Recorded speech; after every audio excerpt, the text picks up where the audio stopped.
महाराज जी, बाहरी दृष्टि है अपनी, इसलिए हम बाहरी वस्त्रों के त्याग को या ऐसे को वैराग्य कहते हैं। वास्तविक वैराग्य ऐसा भी हो सकता है कि सब कुछ है और अंदर से इसका आहार नहीं। हाँ, हाँ, वास्तविक वैराग्य तो उसे कहते हैं। देखो, वैराग्य की तीन स्थितियां बताई गई शास्त्रों में। पहला कहते हैं त्याग। त्याग का मतलब मुझे भोग की इच्छा है, पर मैं भोगूंगा नहीं क्योंकि मुझे भगवत प्राप्ति करनी है। और प्रबल इच्छा भोग की है, पर उन भोगों को नहीं भोगता क्योंकि वो भगवत प्राप्ति करना चाहता है। इसे कहते हैं त्याग। दूसरा है वैराग्य।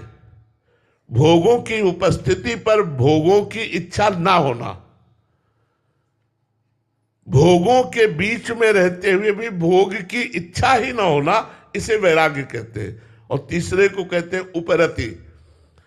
भोग है, ये भोगने वाली वस्तु है, ऐसी स्मृति का भी नाश हो गया, उसे उपरति। उपरति को ब्रह्म साक्षात्कार या भगवत साक्षात्कार किए हुए महापुरुष उपरति को प्राप्त होता है।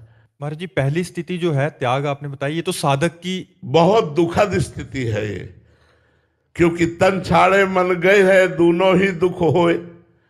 तन से भोगना नहीं और मन बार बार भोगने की चाह करता है, दोनों दुख होता है। तो इसी को तो पार करना कठिन। वैराग्य आ गया फिर क्या हो, तो जीत गया, जीत गया। असली वैराग्य आ गया तो जीत गया।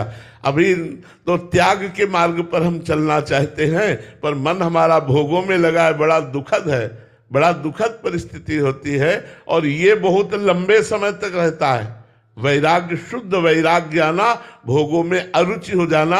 जैसे मन को कोई खाने की इच्छा नहीं करता, ऐसे भोगों में अरुचि हो जाने को वैराग्य कहते हैं। यहां से लेके ब्रह्मलोक तक के भोगों में अरुचि हो जाना, रुचि ही नहीं है। लेकिन अभी हम लोगों में रुचि है, पर हम भोगेंगे नहीं क्योंकि हमें भगवत प्राप्ति करना, इसे त्याग कहते हैं। महाराज जी, उपरति तो बहुत ही तब वो ब्रह्म साक्षात्कार किए हुए महापुरुष को, जो उपरति को प्राप्त महापुरुष, वो उसमें और ब्रह्म में कोई अंतर नहीं है।